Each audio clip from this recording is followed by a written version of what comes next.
আরে খাসার ভিতর অচিন পাখি কেমনে আসে যায়, তারে ধরতে পারলে মন বেরি, ধরতে পারলে মন বেরি দিতাম সেই পাখির পার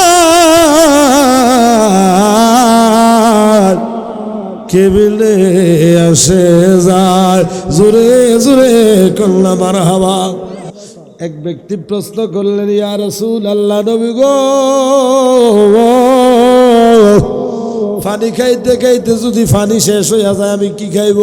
নবী বলে, বন জঙ্গলে যাইবা, জঙ্গলার গাছ পাতা লতা খাইয়া বাঁচবা। নবী গো, তাও যদি শেষ হইয়া যায়, আমার নবী কই উম্মত রে, গাছের ছাল বাকল খাইয়া জীবন বাঁচাও। নবী গো, তাও যদি শেষ হইয়া যাবি কি করব? চোখের পানি চাইরা আমার নবী কই উম্মত রে, গাছের শিকড়টার মধ্যে শক্ত করে দাঁত দিয়া কামড় দিয়া দইরা পেটের নিচে শক্ত একটা কিছু দিয়া উই দয়া বাইরা দাইকা কোন রকম জীবনটা পার করে দাও। প্রয়োজনে মইরা যাও, কবরে যাও উম্মত, তারপর হারাম খাইও না। জাহান্নামের আযাব বড় কঠিন, কবরের আযাব বড় কঠিন, উম্মত সইতে পারবা না। আল্লাহু আকবার কর। ওই ক্ষুধার যন্ত্রণায় তুমি মইরা যাও, এটা সহজ আছে, কিন্তু জাহান্নামের আগুন বড় কঠিন। এই জাহান্নামের ভয়াবহ এই অগ্নির লেলিহান শিখা থেকে যদি বাঁচতে চান, আল্লাহর পথে আসেন, আল্লাহকে ভয় করেন। এই জন্য আল্লাহ বলে, হাক্কা তুকাতিহি, ভয় করবা তো করবা আমাকে, ভয় করার মতো ভয় কর। মাঝাল এই জন্য সর্ব অবস্থায় আল্লাহর উপর তাওয়াক্কুল থাকতে হবে, আল্লাহকে রাজি খুশি করার জন্য কর্ম করতে হবে, আল্লাহর পথে থাকতে হবে। বলা তো যায় না, ও আল্লাহর বান্দা, আল্লাহ কখন জানি আপনাকে আমাকে ডাক দিয়ে দেয়। এই জন্য আল্লাহর পক্ষ হতে বিদায়ের ডাক আসার আগে আগে আপনাকে আমাকে প্রস্তুতি গ্রহণ করে রেডি থাকতে হবে। কথা বলেন ঠিক কিনা? এখন প্রশ্ন হলো, আল্লাহ এই দুনিয়া থেকে আমাদেরকে নিয়ে যাবেন, নিয়েই যেহেতু যাবেন, পাঠাইলেন কেন? এই 30 বছর 50 বছর 60 70 80 100 বছরের জন্য কেন পাঠাইলেন? এই মায়ার বন্ধনে কেন আবদ্ধ করলেন? মাবুদ, এত কষ্ট করে, এত পরিশ্রম করে সংসার সাজাইলাম, ছেলে সন্তান মানুষ করলাম, বাড়িঘর দুয়ার করলাম, আল্লাহ এই সুন্দর সাজানো সংসারে আমার কেন থাকতে দেবে না? আমার আল্লাহ কয়, লিয়াবলুয়াকুম আইয়ুকুম আহসানু আমালা। বান্দারে, আমি আল্লাহ তোমাদেরকে এই নির্দিষ্ট সময়ের জন্য একটা হায়াত দিয়া আমি আল্লাহ তোমাদেরকে পাঠাইবার একটাই মাত্র উদ্দেশ্য রে বান্দা। ও জগতের মানুষ, আমি আল্লাহ তোমাদের আমলের দিক দিয়ে প্রতিযোগিতা করে কার চাইতে কে বেশি আমলি হতে পারো, কে বেশি আমি আল্লাহরে রাজি খুশি করতে পারো, এই পরীক্ষার জন্য আমি হায়াত দিয়া তোমাদেরকে পাঠাইলাম। বাজানো নামাজে নামাজে রে সরল পথে আনতে পারে, নামাজে তো বলে হুজুর নামাজে নামাজের যদি সরল পথে আনতে পারে, তাহলে এই সুদকুর জেড়ায় নামাজ আবার জেড়া আমলো না, আমলো শুধু জেড়া, কিছু সুদকুর জেড়া আছে না, জেড়াটাকে আবার বিপদ বিপরে আবার জেড়া মাইন করে দেয়। তাহলে সুদকুর জেড়া যদি হইয়া থাকে, তাইলে এই সুদকুর যদি নামাজে যায়, উনি নামাজটার একটা সাইনবোর্ড হিসেবে ধরছে, যাতে করে মানুষ উনারে ভালো মানুষ কয়। হক করে উপরে দিয়ে ফিটফাট, ভিতর দিয়ে সতর্ক। হ্যাঁ ঠিক নেই? উপরে দিয়ে মধুর লেভেল লাগাইয়া ভিতরে দিয়ে মদ বিক্রি করতেছে, ঠিক না? উনি একটা আরিফ আক্কা নামাজি, আল্লাহ ঠেয়া লাগবে এই সুদকুর নামাজের নামাজ কবুল করার লাগে। এই সুদকুরের একটা সেজদাও আল্লাহর দরবারে কবুল হবে না। এই জন্য এই কথাগুলা বলি, কারণ দিন শেষে আপনার আমার দাফন হবে, কাফন হবে, ঠিক কিনা বলেন? এই কবরে যেতে হবে। সুতরাং সুদখুরি জীবন নিয়ে কবরে যদি যান, উপায় নেই, উপায় নাই। কবর বড় ভয়ঙ্কর জায়গা। এই জন্য সময় থাকতে চাইলে আপনি আমি নিজেকে পরিবর্তন করে নিতে পারি। অথচ আমার নবী বলেন মাতাউ দুনিয়া কালিল, উম্মতরে যে সম্পদের পিছনে দৌড়াও এটা একেবারে সামগ্রিক অল্প সময়ের জন্য। মুহূর্তের মধ্যে আপনার নিঃশ্বাসটা ওই যে ভিতর থেকে যদি বের হয়ে যায়, আপনি আর ব্যবসায়ী থাকবেন না, শিল্পপতি থাকবেন না, এমপি মন্ত্রী থাকবেন না, আপনি হয়ে যাবেন লাশ। ঠিক কিনা কোন? মনে করেন আপনি বাজারে ব্যবসা করতেছেন, এমন সময় আপনার পকেটে কিছু টাকা আছে, আপনার দুম গেল, আপনি মারা গেলেন। ওই যে ফাঁকিটা কেমনে আসে যায়, ফুরুত করে মনে করেন ফাঁকি বাইরে গেছে, পকেটও কিন্তু এই যে বেচা কিনা সারাদিন করছেন, টাকাগুলা কিন্তু রয়েছে। একটা বার ভাইবা দেখেন, চিন্তা করে গভীরভাবে, এই পকেটের টাকাগুলা খরচ করা তো তাক দূর কথা, আপনি নিজে ওখান থেকে আর বার করানোর হেডম নাই। কথা কন? আপনার এই জামাটা ওই মসজিদের ইমাম সাহেব বেলেট দিয়ে কেসি দিয়ে কাইটা সিরা খুলবো, পকেট থেকে টাকাটি বার করে আপনার আহাল আওলাদ যারা আছে তো তাদের কাছে দিব। কথা বলেন? ওখান থেকে 5টা টাকা সাথে করে নিয়ে যাবেন। বলে মাঝে মধ্যে যদি হেন এই কনি খাইতে খাইতে ক্লান্ত হয়ে গেলাম, মাঝে মধ্যে একটু চাটা খাইলাম, কেন যেটা এমন বাইরে হেন হালাইয়া আর ডিগুটি কি থাকবো, কিছু সব সুইরা লেবো তো ক্লান্ত হইয়া মাঝে মধ্যে একটু চাটা খাইতেন, মনে করলে কিছু টিয়া লগে লইয়ে যাবেন, কাম হবনি, হইবনি? আসলে হবে না। তো আমরা এত সূক্ষ্মভাবে এটা জানি, কিন্তু তারপরে এটার পিছনে পাগলের মতো দৌড়ি কেন? আমার প্রশ্ন হলো কেন? দুনিয়ার টেনশনে, চাকরি ব্যবসা বাণিজ্য টেনশনে মানুষ স্ট্রোক করে মারা যায়, ধরে হসপিটাল লয়ে যায়। আমি কেমনে অন্ধকার কবরে থাকলাম, এই টেনশনে কেউ স্ট্রোক করছে? আমি কেমনে আল্লাহ পাবো? কেমনে আমি ওই ফাঁকি আসে যায় ওটারে কেমনে দৌড়াম, কেমনে চিনলাম? এই চিন্তায় কেউ কোনোদিন ফেরেশান হইয়া স্ট্রোক করছে? কোন করছে? করে নাই। তাহলে আমার প্রশ্ন হলো, বোঝা গেল আমি সহ আপনি আমরা যারা আছি, আমরা সবাই দুনিয়ামুখী হয়ে গিয়েছি, আখেরাত ভুলে গেছি। গোল্ড অফ মদিনা, সুন্নিয়তের অহংকার। তো দাফন জিনিসটাও আমাদের পরিচিত, কাফন জিনিসটাও আমাদের পরিচিত, ঠিক কিনা? দাফন কাফন একদিন আজকের এই মাহফিলের সকল শ্রোতাদেরও হবে, বক্তারও হবে না। না না হইতো না, হইবনি? আসলে হবে? তাহলে মনে হয় আমার এই বাজানের হইতো না। হ্যাঁ, সবার হইব। ওয়াজাআত সাকরাতুল মাউতি বিল হক, এটা থেকে বাঁচার সুযোগ কারো নাই। ঠিক কিনা বলেন? এই কমিটি প্রতিষ্ঠিত যিনি করলেন তিনি তো থাকতে পারলেন না। ঠিক কিনা বলেন? সবাইকে একদিন এই দুনিয়া ছেড়ে চলে যেতে হবে। এই জন্য দাফন কাফন জিনিসটা আপনাদেরও প্রয়োজন, আমারও প্রয়োজন। সুতরাং আমি দাফন কাফন কমিটি বাংলার জমিনে আর কোথাও দেখি নাই।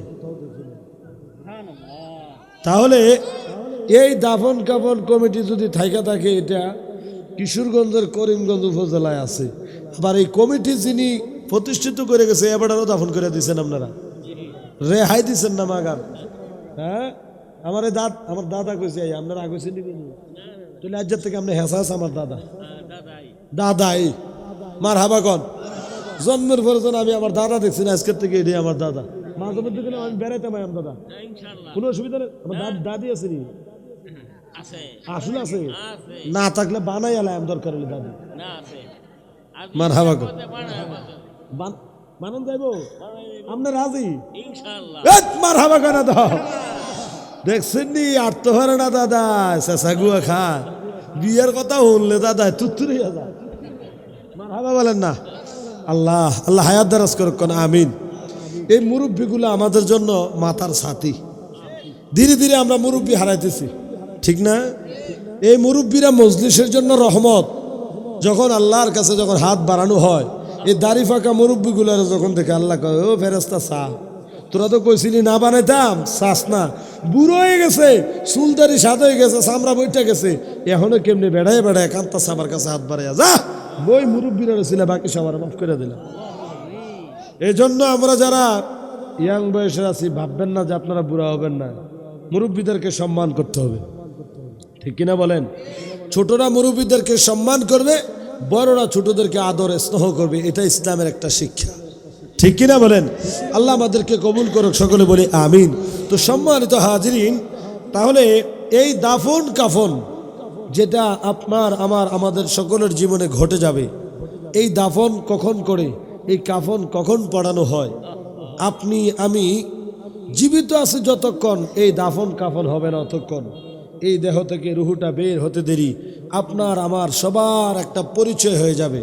আজকের মাহফিলের প্রধান আকর্ষণ দিচ্ছেন তো আমারে, এই প্রধান আকর্ষণ আর আমার টাইটেল থাকবে না, আমার টাইটেল হবে একটাই, লাশ। ঠিক কিনা বলেন? আপনাদের সকলের একটাই শুধু পরিচয় হবে, লাশ।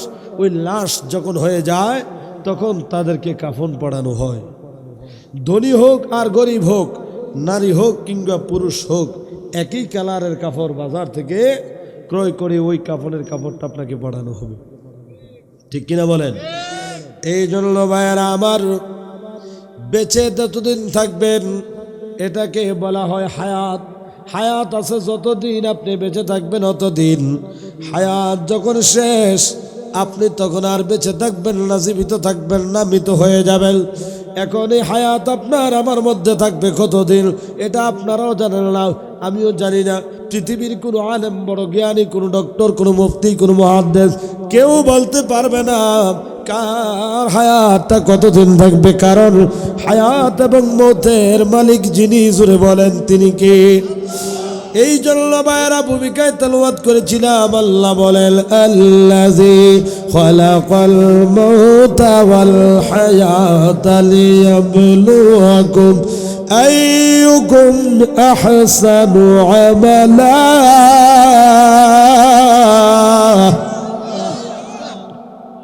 ঘোষণা কার? বলেন কার? আল্লাহ বলেন আল্লাযী খালাকাল মাউত ওয়াল হায়াত, আমি সেই সত্তা হায়াত এবং মৌতকে সৃষ্টি করেছি। তাইলে বোঝা গেল আমাদের হায়াত সৃষ্টি করেছেন আল্লাহ, মৌত দিবেন কে? বাজার এই জন্য সর্ব অবস্থায় আল্লাহর উপর তাওয়াক্কুল থাকতে হবে, আল্লাহকে রাজি খুশি করার জন্য কর্ম করতে হবে, আল্লাহর পথে থাকতে হবে। বলা তো যায় না ও আল্লাহর বান্দা, আল্লাহ কখন জানি আপনাকে আমাকে ডাক দিয়ে দেয়। এই জন্য আল্লাহর পক্ষ হতে বিদায়ের ডাক আসার আগে আগে আপনাকে আমাকে প্রস্তুতি গ্রহণ করে রেডি থাকতে হবে। কথা বলেন ঠিক কিনা?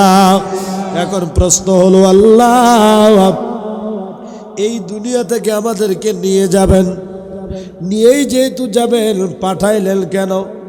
এই 30 বছর 50 বছর 60 70 80 100 বছরের জন্য কেন পাঠাইলেন? এই মায়ার বন্ধনে কেন আবদ্ধ করলেন? মাবুদ, এত কষ্ট করে, এত পরিশ্রম করে সংসার সাজাইলাম, ছেলে সন্তান মানুষ করলাম, বাড়িঘর দুয়ার করলাম, আল্লাহ এই সুন্দর সাজানো সংসারে আমার কেন থাকতে দেবে না? আমার আল্লাহ কয় লিয়াবলুয়াকুম আইয়ুকুম আহসানু আমালা। বান্দারে, আমি আল্লাহ তোমাদেরকে এই নির্দিষ্ট সময়ের জন্য একটা হায়াত দিয়া আমি আল্লাহ তোমাদেরকে পাঠাইবার একটাই মাত্র উদ্দেশ্য রে বান্দা। ও জগতের মানুষ, আমি আল্লাহ তোমাদের আমলের দিক দিয়ে প্রতিযোগিতা করে কার চাইতে কে বেশি আমলি হতে পারো, কে বেশি আমি আল্লাহরে রাজি খুশি করতে পারো, এই পরীক্ষার জন্য আমি হায়াত দিয়া তোমাদেরকে পাঠাইলাম। আর একটু জোরে বলেন। আমাদের এই পাশেই বাজার আছে তো, তাই না? বাজারে দোকানদার ভাইয়েরা ব্যবসা করে, কি করে? কথা কয় না বাবা, আমি না ভালো মতো কথা বলতে পারতেছি না অসুস্থ হিসাবে।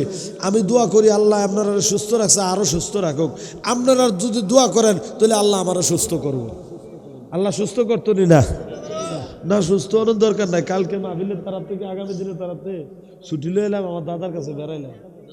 আমার দাদার ভাই বেড়াইম, কালকে জুমাড়া কমু কেউ ফরাইলে তো ও দাদা ছুটি পাওয়া যেত না, কালকে মাহফিল 2টা, একটা তো ছুটি লইলো, আর একটা, এরপরে জুমা কই যায় কতিনের সংসার করলে যাওয়া জানি এই ফেলোটা নেই এই ফেলোটা নেই দোয়া করেন কিন্তু আমরা যাইতে সব ভালো আল্লাহ মারহাবা কন আর একটু জোরে কন। আমি মাঝে মধ্যে কিছু মাহফিলে যাইয়া পাই জেডা, আজকের মাহফিলে আইয়া পাইছি দাদা, আমার মনটা করে খুব খুশি হয়ে গেছে। যা মারহাবা কন আর একটু জোরে কন। আপনাদের খারাপ লাগতেছে? তাহলে বলেন তো দেখি, হায়াত এবং মৌত সৃষ্টি করেছে কে? তাহলে আল্লাহ সৃষ্টি করেছেন। আল্লাহর এই বান্দার হায়াতের বাজেট কখন শেষ হবে এটা জানে একমাত্র কে? আল্লাহ। তো হায়াতটা জিনিসটা আসলে কি? এটা হলো আমার রূহ, এটা আল্লাহর একটা আদেশ মাত্র। আল্লাহ আদেশ করেছে, দেহের ভিতরে ঢুকেছে, আবার আল্লাহ আদেশ করবে, দেহ থেকে বের হয়ে যাবে। এই অদৃশ্য সেই আত্মার সাথে, রুহের সাথে আপনার আমার বসবাস, কিন্তু দেখা সাক্ষাৎ নাই। খাসার ভিতর চিন পাখি কেমনে আসে যায়। গুণবুর গুণাবার না, আবার কবো গান টান গাইছি, বেজার লাগে দেবো তোমারে কইতা।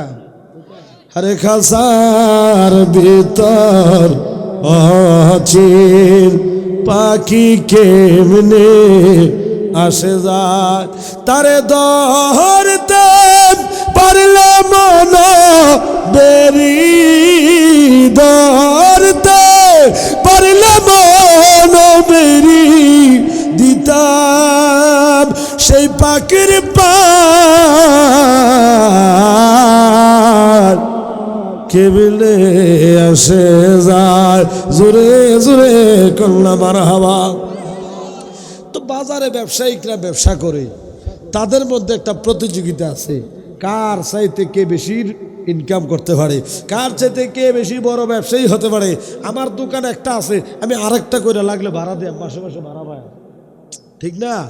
আমার এই ব্যবসার দোকানের মধ্যে মালামাল যা আছে, আমি আরও কিছু মাল তুললাম, আরও ব্যবসাটারে আরও মোটিভেট করে আরও কিছু টাকা রোজগার করতে হবো। আমরা এমন একটা জাতি, আমাদের মধ্যে সাবরি নাই। কথা কন না কেন? সাবরি মানে হইলো আমাদের মধ্যে মানে তৃপ্তি হয়েছেন, সন্তুষ্ট হয়েছেন, এটা নাই। কুদ্দুল পাইছেন, আরও লাগবো। পাঁচতলা বিল্ডিং এটা হয়েছে তো, ইস লগ দিয়ে আর একটা তুলন দিত, মানে নাদান রাক্ষসের মতো। কথা কন না কেন?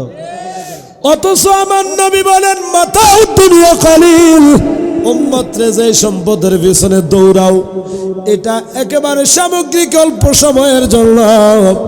মুহূর্তের মধ্যে আপনার নিঃশ্বাসটা ওই যে ভিতর থেকে যদি বের হয়ে যায়, আপনি আর ব্যবসায়ী থাকবেন না, শিল্পপতি থাকবেন না, এমপি মন্ত্রী থাকবেন না, আপনি হয়ে যাবেন লাশ। ঠিক কিনা কোন?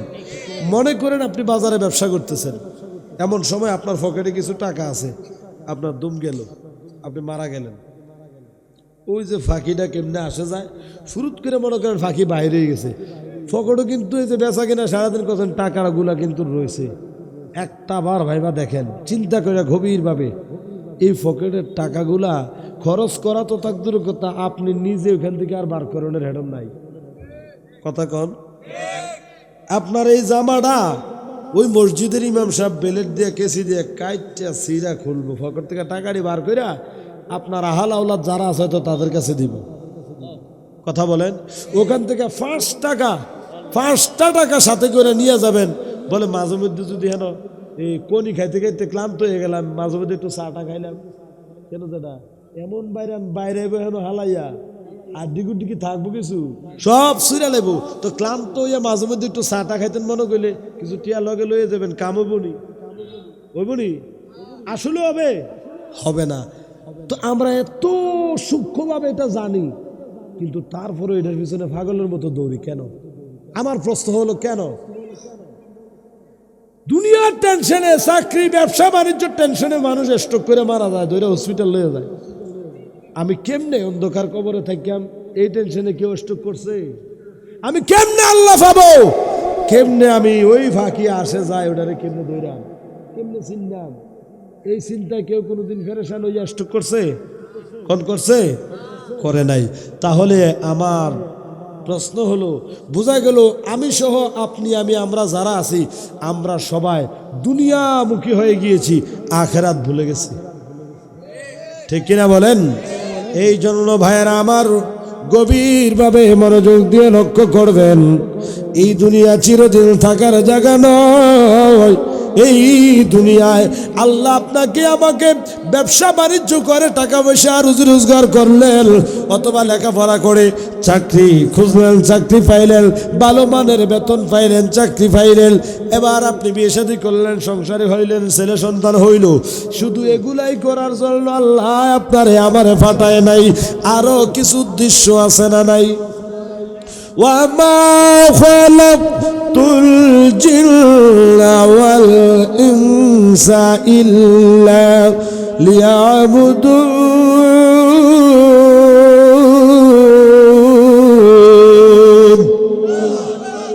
বানাইয়া বলছি আমি না কোরআন থেকে? আল্লাহ আপনাকে আমাকে যে সৃষ্টি করলেন, এর পিছনে আল্লাহর যেটা টার্গেট, মানে উদ্দেশ্য, দেখেন উদ্দেশ্য ছাড়া কোনো কাজ নাই। এখানে আমরা যারা আছি একটা উদ্দেশ্য নিয়ে তো আসলাম নাকি? কেন আসলাম? যে এখানে বাইরে থেকে আলেমুলামার আসবে, আলোচনা করবে, আমরা এখান থেকে কিছু শুনবো, ঠিক না? আমার অনেকের উদ্দেশ্য হলো যে আজকের মাহফিলে তো 2-3 জন বক্তা বাইরে থেকে দাও, যে কার কণ্ঠটা বেশি সুন্দর আছে যাই চাই যাই কণ্ঠ বাদ দিব, কথা কয় না। মূল আপনার নিয়ত থাকতে হবে, আল্লাহ আমি ধার্মিক হিসাবে ধর্মের যে কথাগুলি শুনবো, আমাকে আল্লাহ অন্তত আমল করার তৌফিক দিও, আমিন বলেন। তাহলে একটা উদ্দেশ্য নিয়ে এখানে আসছেন, ঠিক না? আল্লাহ আপনারা আমরা চাইলে রাস্তার পাশে বড় একটা বট গাছ বানায় রাখতে পারতো না? হ্যাঁ, পানির নিচে নানান রকমের মাছ আছে, একটা মাছ বানাইলে তো পারতেন, শিয়াল কুকুর গরু ছাগল বানাইলে পারতেন, মানুষ কেন বানাইলেন? উদ্দেশ্য আছে না? আল্লাহ মানুষ এবং জিন জাতি, এই দুইটা জাতকে সৃষ্টি করেছেন আল্লাহ বলে আমি আল্লাহর ইবাদত করার জন্য। তো বেয়াদবি মাফ করেন, আমি কান টানা খাইয়া বলি, মনে কষ্ট নিয়েন না, হেদায়েতের মালিককে উসিলা হিসেবে আমি বলে দিয়ে যাই। তো ইবাদত করার জন্য যে আল্লাহ সৃষ্টি করলেন, এখানে এমন মানুষও আছে এই গেল শুক্রবারের জুমার নামাজটা ছাড়া আর এক ওয়াক্ত নামাজও পড়ছেন নাই। না না সরি, আমার ভুল হয়ে গেছে, আমি আসলে জানতাম না। এই এলাকাতে আসলে আছে, আসলে আসেনি, এই প্যান্ডেলে আসেনি। আল্লাহ আমাদেরকে তুমি হেদায়েত দান করো। তো আমি যদি বলি কে কে এটা করছেন না, এটা করছেন, হ্যাঁ হাত তোলেন, তাইলে কিন্তু এটা লজ্জা দেওয়া হবে, শরম দেওয়া হবে। আমি ওইটা বলবো না, আল্লাহর কাছে দোয়া করবো, আল্লাহ আমি সহ আমাদের মধ্যে আমরা যারা আছি এই স্বভাব পরিহার করে আল্লাহ তোমার ঘর মসজিদের মুসল্লি আমাদেরকে বানাও। কারণ কোন দিন আপনার কাফন দাফন হয়ে যায় বলা তো যায় না, আর দাফন কাফন কমিটি তো রেডি আছেই, কথা কয় না? আপনি মরতে দেরি একদিক দিয়ে দাফন কাফন করতে আর দেরি করতো না, ঠিক কিনা বলেন? এই জন্য হাতে পায়ে ধরে অনুরোধ, আল ওয়াক্তু লা ইয়ানতাজিরু লি আহাদ, বিশ্বাস করেন এই সময়, বলে রে এমপি সাহেবের জন্য সময় অপেক্ষা করবে না। আপনি ব্যবসা করেন, চাকরি করেন, কৃষিকাজ করেন, যাই করেন না কেন, কর্মের পাশাপাশি আপনাকে ধর্মও ঠিক রাখতে হবে, ঠিক কিনা? আপনি ধর্ম ঠিক রাখতে হবে, কারণ আপনার এই দুনিয়ায় আপনি ব্যবসা করেন, চাকরি করেন, যাই করতেছেন কেন জানেন? আপনার পেটে ক্ষুধা আছে বলে, ক্ষুধা নিবারণের জন্য, পরিবার পরিজনের জীবিকা নির্বাহ করার জন্য আপনি দিন মজুরের কাজ করেন, আপনি শ্রমিক, আপনি রাজমিস্ত্রি, আপনি কাঠমিস্ত্রি, আপনি লেবার, যাই করেন না কেন আপনার পেটের জন্য, ঠিক কিনা বলেন? আমি জানতে চাই, একটা সময় যখন আপনি মারা যাবেন, ইন্তেকাল যখন হবে, আপনাকে দাফন কাফন করা হবে, কবরে রেখে দেওয়া হবে, আপনার পরিবারে যাদের জন্য আপনি এতদিন করলেন, ওরা কি না খাইয়া থাকবে? ঠিকই ওদের খাবার ওরা ঠিকই খাবে, ওদের ঘরের বাজার খরচা ঠিকই চলবে, কোনো না কোনো মাধ্যমে হবেই, কারণ আল্লাহ সবার রিজিকের ব্যবস্থা করেই তো সৃষ্টি করছে, ঠিক কিনা কন? আপনাকে আমাকে তো আল্লাহ পরিবারের জন্য এত ব্যস্ত হয়ে যেতে বলে নাই যে শুধু পরিবার লয়ে ফেরা তখন নামাজ কলমার দরকার নাই, বলছে আল্লাহ। এই জন্য ভাইয়েরা আমার, প্রকৃত বিশ্বাসী যারা হবেন, প্রকৃত আল্লাহওয়ালা যারা হবে, যারা জান্নাত পেতে চায়, তাদের স্বভাব চরিত্র বৈশিষ্ট্য নিয়ে আমার আল্লাহ তথ্য দিয়েছেন কোরআনে কারীমে। সে আয়াতে কারীমার আলোকে আমি চাই অত্র এলাকার মানুষ আপনারাও এই আয়াতের আলোকে নিজেদের জীবনে বাস্তবায়ন করেন, আমলে পরিণত করেন। আল্লাহ বলেন, ইন্নামা ওয়ালিয়ুকুমুল্লাহু ওয়া রাসূলুহু আমানুল্লাযীনা ইউকিমুনাস সালাতা ওয়া ইউতুনাজ যাকাতা ওয়া হুম রাকিউন।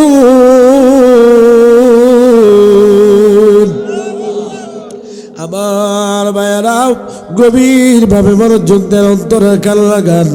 আল্লাহ বলেন, এক নম্বরের বন্ধু হলাম আমি আল্লাহ। সুবহানাল্লাহ বলেন। ঈমানদারের জন্য, মুমিন বান্দাদের জন্য, বিশ্বাসীদের জন্য এক নম্বরের বন্ধু হলেন কে? আমার আল্লাহ ডাক দিয়া কয়, বান্দা এক নম্বরের বন্ধু হলাম আমি আল্লাহ, দুই নম্বরের বন্ধু হলো আমার রাসূল, তিন নম্বরের বন্ধু হলো তোমাদের জন্য যারা ঈমানদার, মুমিন, মুত্তাকি, তাকওয়াবান, পরহেজগার, আল্লাহ ওয়ালা, আল্লাহর ওলি। জোরে কোন সুবহানাল্লাহ। তো এখন তাদেরকে চিনব কিভাবে? এই ওলি যারা, তাদেরকে কিভাবে চিনব? নেককার, ন্যায়পরায়ণ ব্যক্তি, তাকওয়াবান, পরহেজগার ব্যক্তি, সত্যবাদী ব্যক্তি, আল্লাহওয়ালা ব্যক্তি, তার কিভাবে চিনব? কারণ সমাজ এখন এমন হয়ে গেছে, ডাইনে যান, বামে যান, সামনে যান, পিছনে যান, সিটারে বাটপারে ভরা। কথা কয় না? দাড়ি রাইকা, টুপি মাথায় দিয়া, পাঞ্জাবি গায়ে দিয়েও সিটারি করে আছে না নাই? জোরে কন। এই জন্য তাদেরকে চিনার জন্য সিমটম আমার আল্লাহ কোরআনে বললেন, আমার আল্লাহ তাদের নমুনাটা বলে দিলেন। আল্লাহ বলেন, ইউকিমুনাস সালাতা ওয়া ইউতুনাজ যাকাতা ওয়া হুম রাকিউন।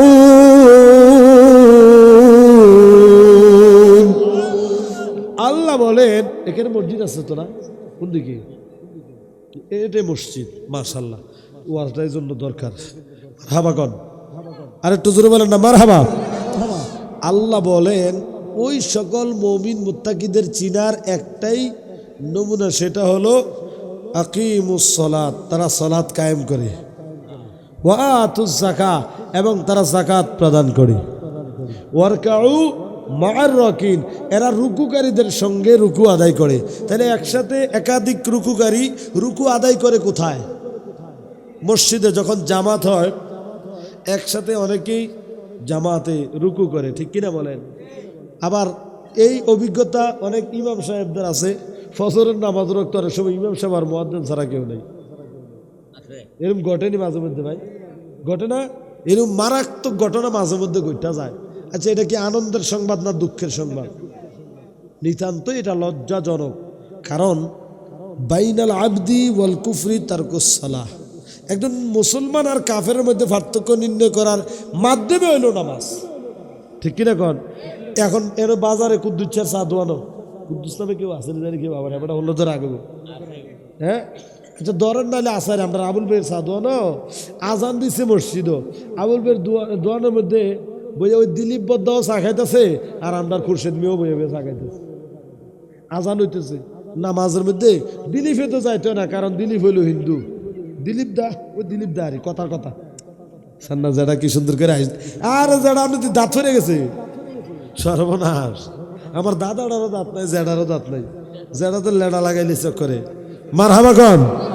আল্লাহ কবুল করে, সকলে কন আমিন। আল্লাহ যেন ওনাদের হায়াতের মধ্যে আরো বরকত দান করে, বলে আমিন। তো সম্মানিত হাজির, আজান হলো। একটা মুসলমানও দোকানে বসে, চায়ের দোকানে বসে আড্ডা দিতেছে, একটা হিন্দুর ছেলেও বসে আড্ডা দিতেছে।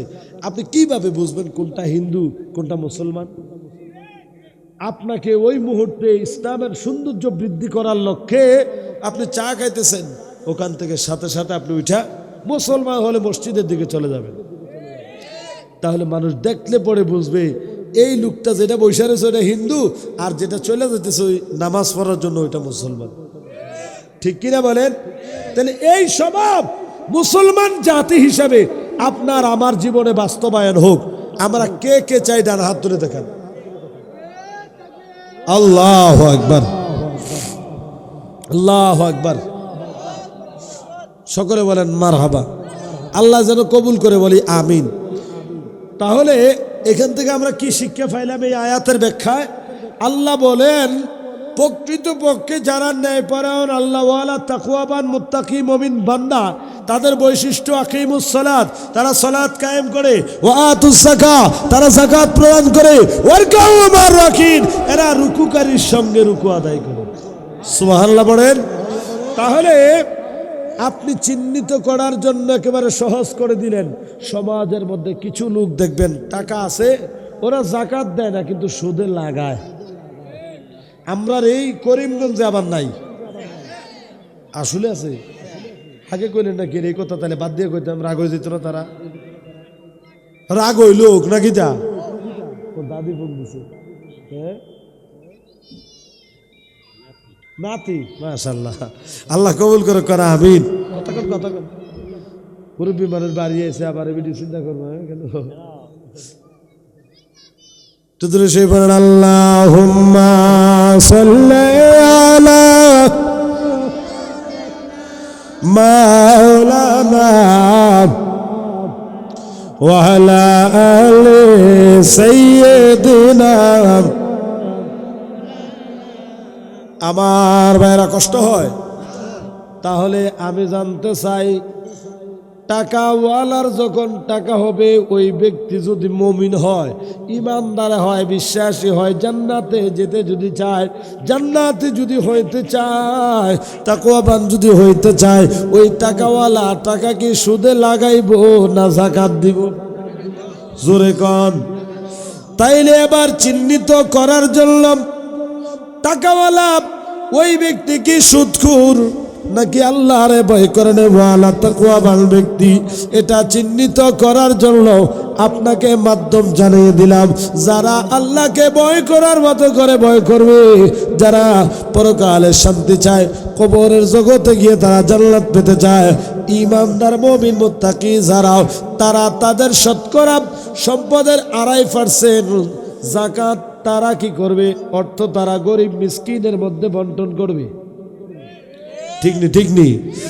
এখন দেখবেন যারা গরিব মিসকিনের না দিয়া কি করে লাগায়, টাকা বলে আবার কি করে, আর গাছে না হারা জীবন আমরা লাগাইছি, এই গাছের মধ্যে ফুল আছে, ফল আছে, ফল ধরছে, দেখছেন নি? যেটা কিরম লেটা লাগাই না, কাম টিয়াও বলে লাগায়, টিয়া তুলে ছাও দেয়। কেমনে আসলে জিনিসটা? মাসে মাসে ছাও দেয় বলো কেন? মাসে মাসে ছাও দেয় নাকি? এই কথা ওনার পরে মনে আপনারা রাগ হয়েছেন, সিদ্ধান্ত নিয়েছেন আর কথাই কইতাম না। হ্যাঁ আচ্ছা বলেন, এই সুদ, এই যে লাগানির একটা বিষয়, এটা কি হালাল না হারাম? হারাম কি জায়েজ না না জায়েজ? যেটা হারাম ওটা কি খাওয়া যাবে? এটা কি আমার কথা?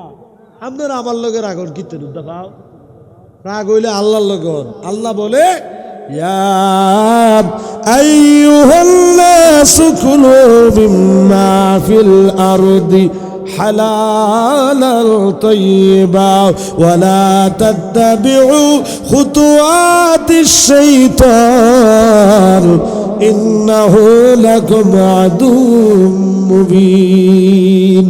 আল্লাহু আকবার বলেন। আমি অসুস্থ কারণে কথা বুঝলাম না, তোর অসুবিধা হয়? আচ্ছা যাক। আল্লাহ বলে, হে জগতের মানুষ, তোমরা এই তোমাদের জন্য আমি আল্লাহ যা বৈধ করে দিয়েছি, হালাল করে দিয়েছি, সেইগুলা তোমরা গ্রহণ করো। আল্লাহ বলছে হালাল খাইতে, আর আমরা হারাম খাই, তাহলে কি আল্লাহর কথা মানলাম? হ্যাঁ, এই হারাম থেকে বের হয়ে আসা দরকার আছে না নাই? আল্লাহ আপনি আমাদের দয়া করে হেদায়েত নসিব করে দেন। আর একটু মহব্বতে বলেন। আমার ভাইয়েরা গভীর মনোযোগ, অন্তরের কান লাগাল। এবার আসেন, এদের দ্বিতীয় স্বভাব হলো এরা সালাত আদায় করবে। যারা সুদে টাকা লাগায়, এরা নামাজ পড়বে মানুষ দেখানোর জন্য। কথা কন। আর প্রকৃত ইমানদার মুত্তাকি যারা, ওরা নামাজ আদায় করবে আল্লাহরে পাওয়ার জন্য। তাহলে দুই নামাজের মধ্যে পার্থক্য আছে না নাই? বাজানো নামাজের সরল পথে আনতে পারে, নামাজে তো বলে হুজুর নামাজের যদি সরল পথে আনতে পারে, তাহলে এই সুদখোর জেড়ায় নামাজ আবার যারা আমলো না, আমলো শুধু যারা কিছু সুদখোর যারা আছে না, যারা নাকি আবার বিপদ বিপরে যদি আবার যারা মাইন্ড করে দেয়, তাইলে সুদখোর যারা যদি হইয়া থাকে, তাইলে এই সুদখোর যদি নামাজে যায়, উনি নামাজটার একটা সাইনবোর্ড হিসেবে ধরছে, যাতে করে মানুষ উনারে ভালো মানুষ কয়। হক করে উপরে দিয়ে ফিটফাট, ভিতর দিয়ে সতর্ক। হ্যাঁ ঠিক নেই, উপরে দিয়ে মধুর লেভেল লাগাইয়া ভিতরে দিয়ে মদ বিক্রি করতেছে, ঠিক না? উনি একটা আরিফ আক্কা নামাজি, আল্লাহ ঠেয়া লাগবে এই সুদখোর নামাজের নামাজ কবুল করার লাগে। এই সুদখোরের একটা সেজদাও আল্লাহর দরবারে কবুল হবে না। এই জন্য এই কথাগুলা বলি, কারণ দিন শেষে আপনার আমার দাফন হবে, কাফন হবে, ঠিক কিনা বলেন? এই কবরে যেতে হবে। সুতরাং সুদখুরি জীবন নিয়ে কবরে যদি যান, উপায় নেই, উপায় নাই। কবর বড় ভয়ঙ্কর জায়গা। এই জন্য সময় থাকতে চাইলে আপনি আমি নিজেকে পরিবর্তন করে নিতে পারি, ঠিক কিনা বলেন?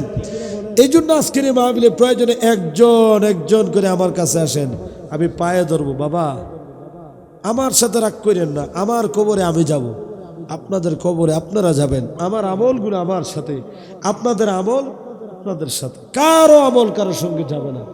তাই আমার কথাগুলো যদি একটু কর্কশ হয়, যদি আপনার মনে যদি আপনি কিছু না করে যদি আমলে নিতে পারেন, হতে পারে এটার উসিলে আপনার কবর জগৎ জান্নাতি বাগান হয়, ঠিক কিনা বলেন?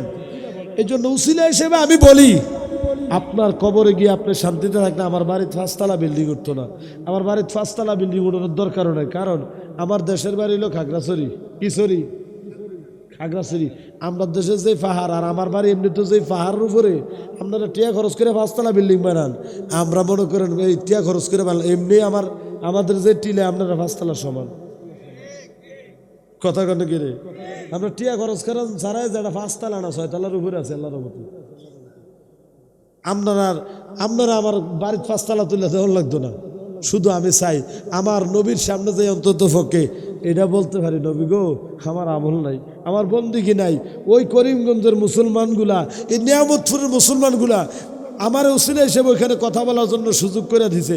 আমি কিছু কথা বলছি, এলাকার মানুষগুলা এই কথাগুলা মান্য সুদ ছাড়া দিছে, হারাম ছাড়ছে, মসজিদের মুসল্লি হয়েছে, নামাজ দিয়েছে, আল্লাহর সেজদা দেওয়ারা বান্দা হয়েছে, ওরা জান্নাতে এখন আরাম করতেছে। নবী গো, এরার উসিলা আমার দেন না কুদ্দুর পার করে, হয়তো আমি ওইটা খাবো।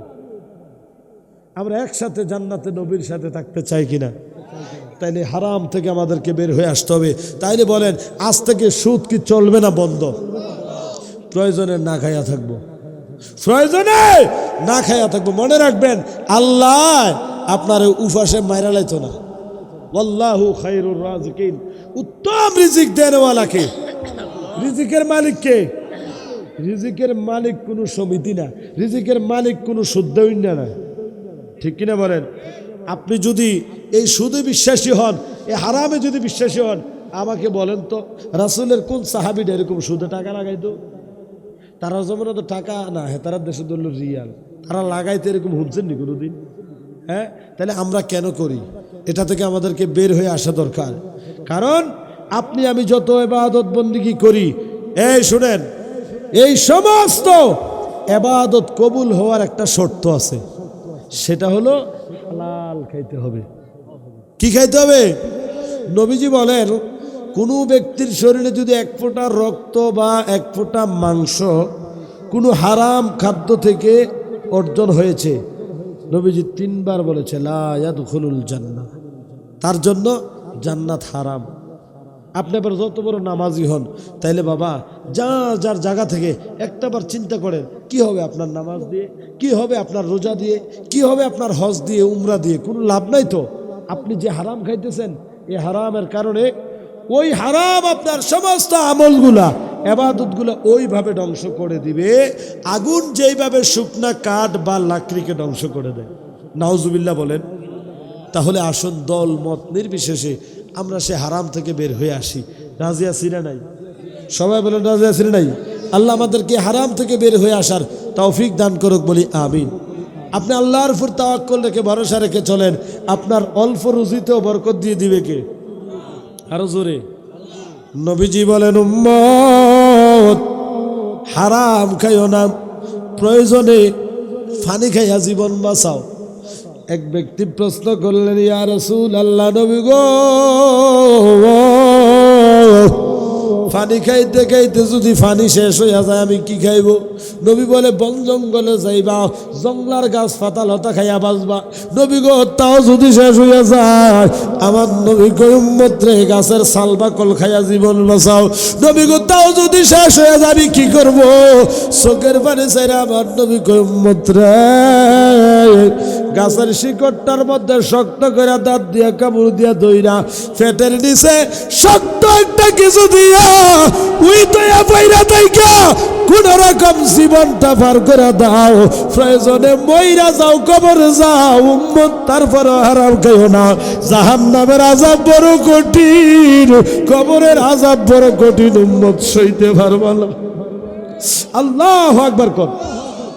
ওই ক্ষুধার যন্ত্রণায় তুমি মইরা যাও, এটা সহজ আছে, কিন্তু জাহান্নামের আগুন বড় কঠিন। এই জাহান্নামের ভয়াবহ এই অগ্নির লেলিহান শিখা থেকে যদি বাঁচতে চান, আল্লাহর পথে আসেন, আল্লাহকে ভয় করেন।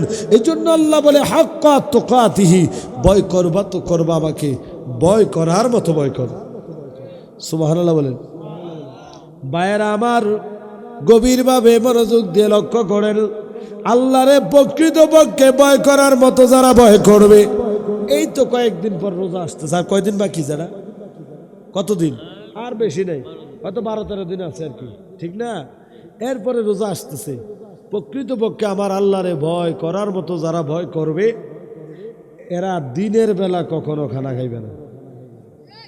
কিছু রোজাদার আছে সারাটা দিন খায়, ইফতারের সময় বাজার দোকানদার ব্যবসায়ী তো, এর আশেপাশে সব দোকানদাররা ইফতার করে, এবার ইফতার না বলে শরম না, কেউ আরেক জায়গা দিয়ে দিয়ে আছে, শরম না?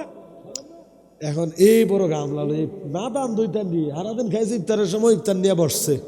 এখন মনে করেন বসছে যে আশেপাশের দোকানদাররাও ইফতার নিয়ে বসছে। রোজাদার, রোজা সব দোকানদার যে রোজা রাখে না তা কিন্তু না, কিছু আছে রোজা রাখে, কিছু রোজা রাখে না। যেটি মনে করে রোজা রাখছে এটিও তো মনে করে ইফতার করতেছে। আর ওই যে বরবরাতে এই দুপুরবেলা বাদ দিয়ে খাইয়েছে, সুন্দর করে মুখ টুক চিপটার সামনে লিয়া নিরাল বই রয়েছে, আর একটু পর ঘুরেছে কি তারে আমরা মজা না আজকে আজান দিতেছে না যে এটা কি একটা ফেরেশান, আর রোজার একটা ক্লান্ত হয়ে গেছি কেতে সিটা আর কোন গান আর আসেনিও। আর ইফতারটা সামনে আইয়া আর এমন খিদেতে এমন ভাবে ফেরে থাকবো মনে হচ্ছে 4-5 দিন কিছু খায় না, এমন না সিটা আর আসেনিও, ওই কথা কয় না তো। আচ্ছা বলেন, এই মনে করেন ফাঁকি দিছেন ছেলে সন্তান পরিবার পরিজন আশেপাশের ব্যবসায়ী, তারারে নাইলে ফাঁকি দিছেন, লুকিয়ে লুকিয়ে খাইছেন, কেউ দেখে নাই, ঠিক না? দেখছে কে?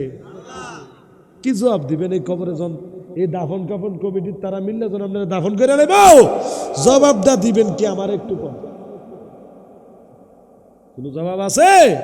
তাইলে শোনেন, আগামী আগত মাহে রমজানকে সামনে রেখে আমরা আজকের এই মাহফিল থেকে একটা সিদ্ধান্ত নিব যে আল্লাহ যত রকমেরই ঝড় তুফান আসুক না কেন, রমজান মাসের রোজাগুলি আমরা রাখবো। বলেন ইনশাআল্লাহ। আরেকবার বলেন ইনশাআল্লাহ। সাইড ডান হাত তুলে বলেন কে কে এই আগামী রমজানের রোজা রাখবেন? আল্লাহ, ইয়া গাউসুল আজম দস্তগীর, হাত নামান। আল্লাহ কিন্তু দেখছে, ওয়াদা করছেন, আল্লাহ কবুল করুক না, আমিন। বাবা অতীতের গুলা যা হোক, এমন হইতে পারে এরপরের বছর রমজান মাস আমরা নাও হইতে পারি, ঠিক না? এই জন্যই রমজানের পবিত্রতা রক্ষা করব, নিজেও রোজা রাখবো, নিজের পরিবারের ছোট ছোট বাচ্চাগুলোকে আমরা সেহেরির সময় তুলবো, সকালে আবার খাক, দুপুরে খাক, পারলে 5 বার খাক, সমস্যা নাই। কিন্তু সেহেরি খাওয়ার জন্য ওরে তুলেন, ওরে অভ্যাসটা করান, ওকে শিখান।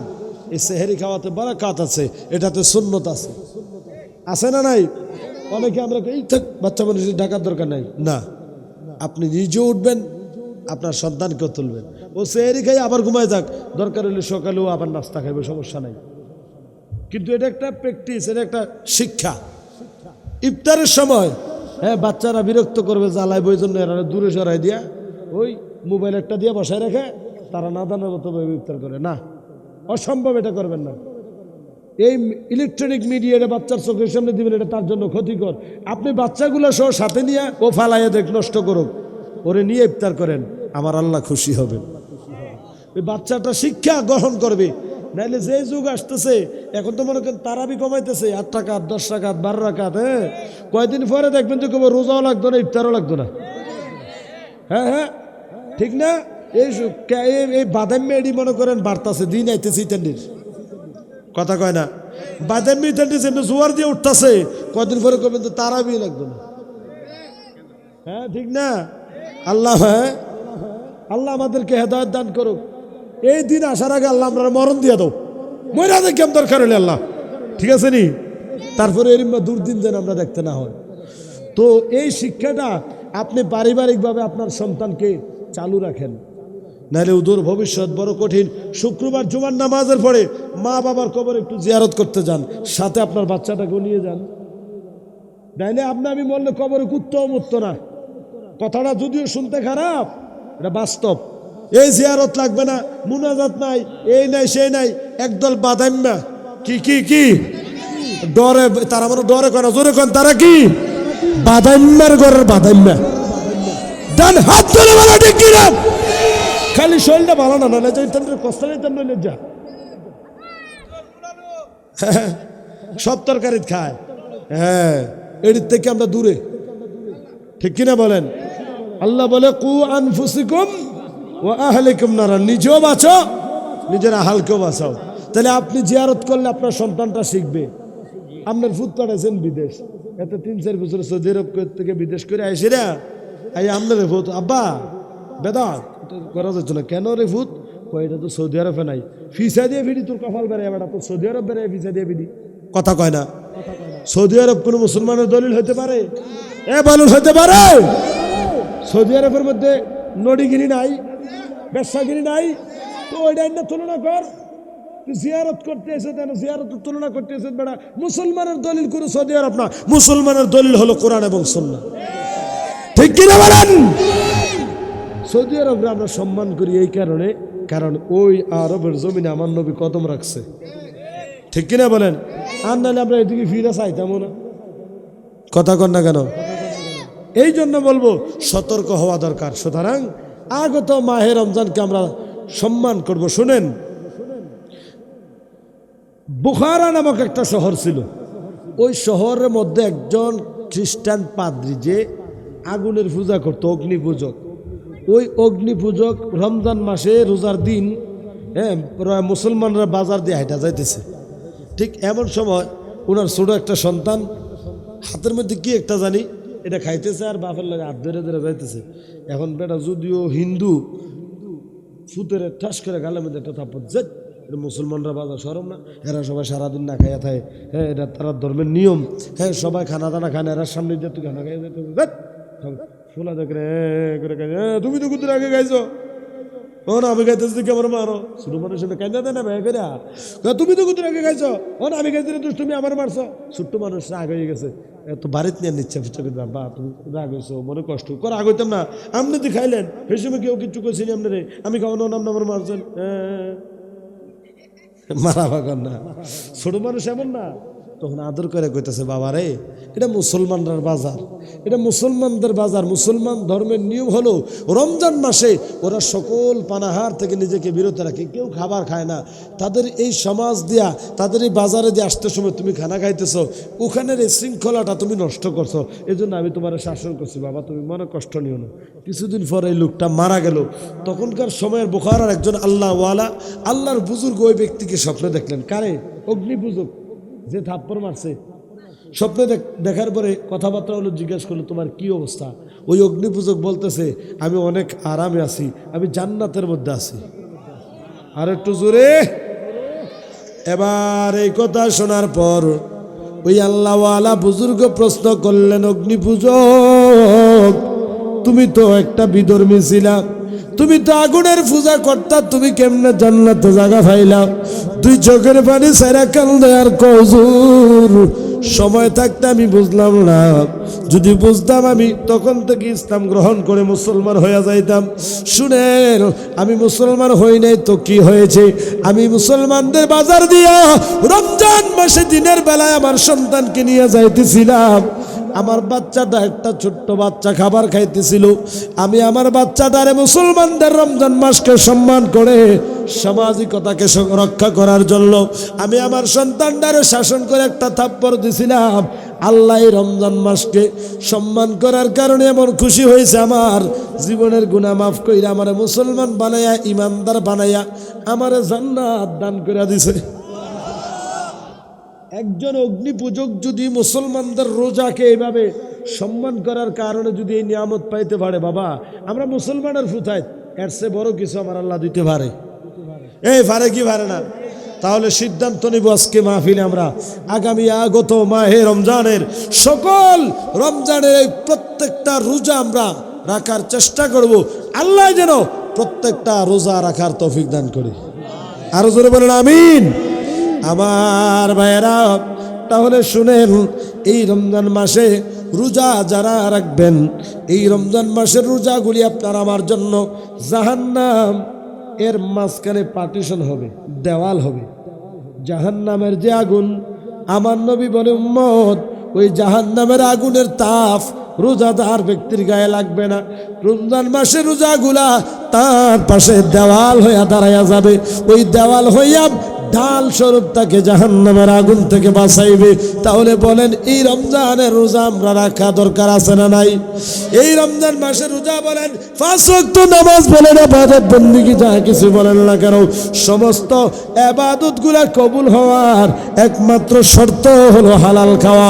এই জন্য বাবারা আমার, খাদ্য খাইতে সময় অনেক চিন্তা ভাবনা হিসাব করে খাইবেন, যেটা কি হালাল খাইলেন নাকি হারাম খাইলেন।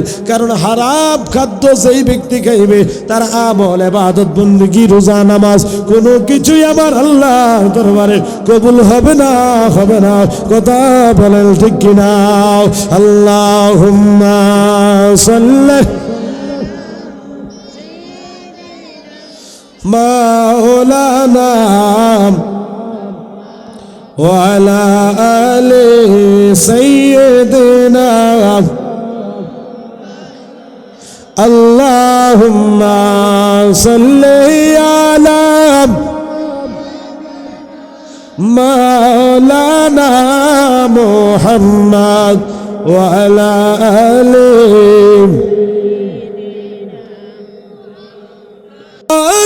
কালের বাবুনা আসছো একা যাইবা একা, সঙ্গে কেহ যাবে না। আল্লাহুম্মা সাল্লি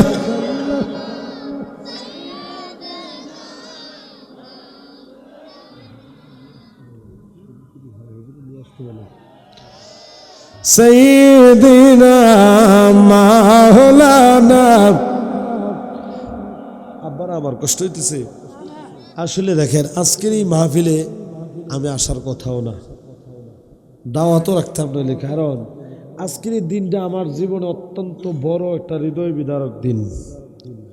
তো যে কোনো একটি কারণবশত আমার বাড়িতে যাওয়া হয় নাই, এই কারণে এই দাওয়াতটা রাখছি।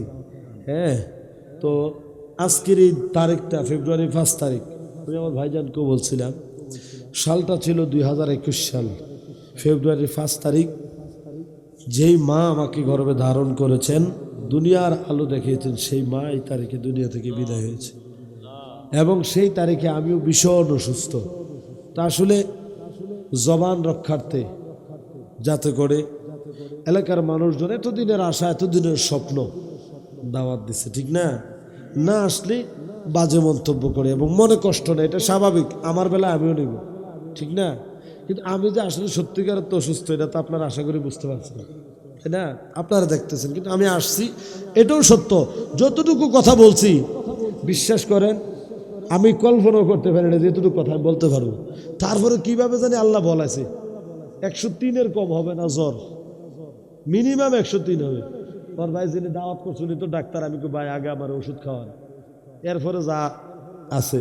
তো কিছু ওষুধ আছে এগুলো যেগুলো আমি খাইছি, এই ওষুধগুলো আমি আমার বাইরে দেখাইলাম, অ্যান্টিবায়োটিক। এটি খাওয়ার পর তো এমনি মনে করেন মাতাল বানাইলাম, কানগুলো সুমুসু করতেছে।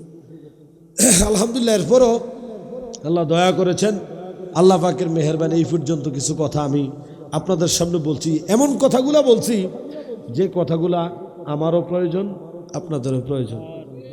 তো আসলে সকলের কাছে আমি দোয়া চাই, সুস্থ করে দেওয়ার মালিককে।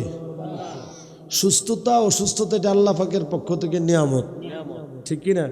আল্লাহ নবীর সাহাবায়ে কেরাম নাকি নবীজির কাছে যাইতেন মাঝে মধ্যে, ইয়া রাসূলুল্লাহ আমার অনেকদিন জ্বর সর্দি কাশি হয় না, একটু দোয়া করেন যাতে আমার অসুস্থ হয়। কারণ হাদিস শরীফে আছে অসুস্থ ব্যক্তির উপর নাকি আমার আল্লাহ খুব রাজি খুশি থাকে। তো আলহামদুলিল্লাহ আমার মতো এই মনে করেন না খানদানের একটু মৌলবীর প্রতি আল্লাহ যে রাজি খুশি আছে, আমি শুকরিয়া আদায় করে শেষ করতে পারবো না। আল্লাহ সুস্থতা অসুস্থ করেছেন, আবার সুস্থতা দান করবেন কে? আল্লাহ এই জন্য সুস্থতা দান করে। কারণ সুস্থ না হইলে রমজানের আগের দিন পর্যন্ত এই যে মানুষের কথা দিছি, আমার মনে হয় না যে আজকের পর অন্য মাহফিলে যাই বসার মতো শরীর কাঁপে। অ্যান্টিবায়োটিক খাওয়ার পর শরীরটা কেমন জানি হয়ে গেছে। হ্যাঁ, অ্যান্টিবায়োটিক যখন খাইতেছে আজকে 2-3 দিন শরীর খুবই দুর্বল হয়ে গেছে। তারপরেও আজকের এই মাহফিল পর্যন্ত আল্লাহ বসাইছে, বাকি দিনগুলো যেন আল্লাহ দয়া করিয়া জবানগুলা রক্ষা করার জন্য যেন আল্লাহ ব্যবস্থা করে দেয়। সকলে কোন আমিন। তো সম্মানিত হাজিরিন, আমি আপনাদের কাছে দোয়া চাই, বিশেষ করে আমার মায়ের জন্য। আমার মাকে আল্লাহ দিনে দুনিয়া থেকে নিয়ে গিয়েছেন, আমি হাজার চেষ্টা করেও আমি আমার মাকে রাখতে পারিনি। যেদিন আমার মা ইন্তেকাল করেছেন, এটা বাস্তব শিক্ষার জন্য আপনাদেরকে বলি, সেদিন আমার 2টা মাহফিল ছিল, শুক্রবার ছিল 2টা মাহফিল। দুটোটা মাহফিল আমি ক্যান্সেল করলাম, দুটোটা মাহফিল বাদ দিলাম, তারপরে জুমাও বাদ দিলাম। আমি আমার মায়ের পাশে ছিলাম, হসপিটালে ছিলাম। আমি ডাক্তারদের পায়ে পর্যন্ত ধরে বলছি যত টাকা লাগে আমি দেবো, আমার মাকে একটু বাঁচান। কোনো ডাক্তারের ক্ষমতা আছে? আমি হসপিটালের ফ্লোরের মধ্যে গৈরে এইভাবে বাচ্চারা যেভাবে ওইভাবে গড়াগড়ি করে কান্না করেছি, কিন্তু তারপরেও হায়াত এবং মৌতের মালিককে। আরো জোরে বলেন কে? আমার কান্না দেখে মানুষ পর্যন্ত কান্না করেছে। হ্যাঁ, তাহলে আমি ওখান থেকে বুঝলাম যে কিতাবের মধ্যে এতদিন পড়েছি ঠিক, বাস্তবতা কত কঠিন। হাজারো চেষ্টা করে আমি আমার গর্ভধারিণী মাকে রাখতে পারি নাই, রাখতে পারবো না, এটাই নিয়ম। পৃথিবীর মধ্যে এসেছেন যেহেতু, যেতে একদিন সবাইকে হবে। এই জন্য আমি বলবো, আমার জীবনের এই বাস্তব অভিজ্ঞতা থেকে আমি যেটা দেখেছি, যে কোনো সন্তান চায় না তার মা মরে যাক, কোনো সন্তান চায় না তার মা কবরে চলে যাক। আমি ওই দিন এত কেঁদেছি, এত চেষ্টা করেছি, আমার মাকে রাখতে পারিনি। এই জন্য বলবো, কেউ কাউকে ধরে রাখতে পারবে না, সবাইকে একদিন কবরে চলে যেতে হবে। এই জন্য আজকের এই বিশেষ দিনে এলাকাবাসী, হাজার হাজার মানুষ, শত শত মানুষ, আমি আপনাদের কাছে একটা জিনিসই শুধু চাই, আপনারা দোয়া করবেন। যেই মা কষ্ট করে লালন পালন করেছেন, 2000 সালে আমার আব্বা মারা গেছে। আমার আব্বা মারা যাওয়ার পর তখন ছোট ছিলাম, বাবার লাশটা ঘরে শোয়া, বাড়ির উঠানের মধ্যে খেলা করতেছি, মনে করছি বাবা ঘুমায়। এটা কি মারা গেছে নাকি ওটা বোঝার মতো সেই জ্ঞান তখন আরো হয় নাই। এই জন্য ওই সময় বাবার কদর বুঝি নাই। মা বলেন বাবা বলেন উভয় আদর মায়ের কাছে পেয়ে বড় হয়েছে। মায়ে মানুষ করেছেন, লালন পালন করেছেন, সেই মাকে হারিয়েছে এই তারিখে, এই দিনে। তাই আজকের এই দিনে আপনাদের কাছে দোয়া চাই, আল্লাহ সুবহানাহু ওয়া তাআলা আমার মায়ের কবরটাকে যেন জান্নাতের বাগান করে দেয়। আর একটু মহব্বতে বলি আমিন। আমার ভাইয়ারা একটু মহব্বতে জিকির করেন আল্লাহ আল্লাহ আল্লাহ।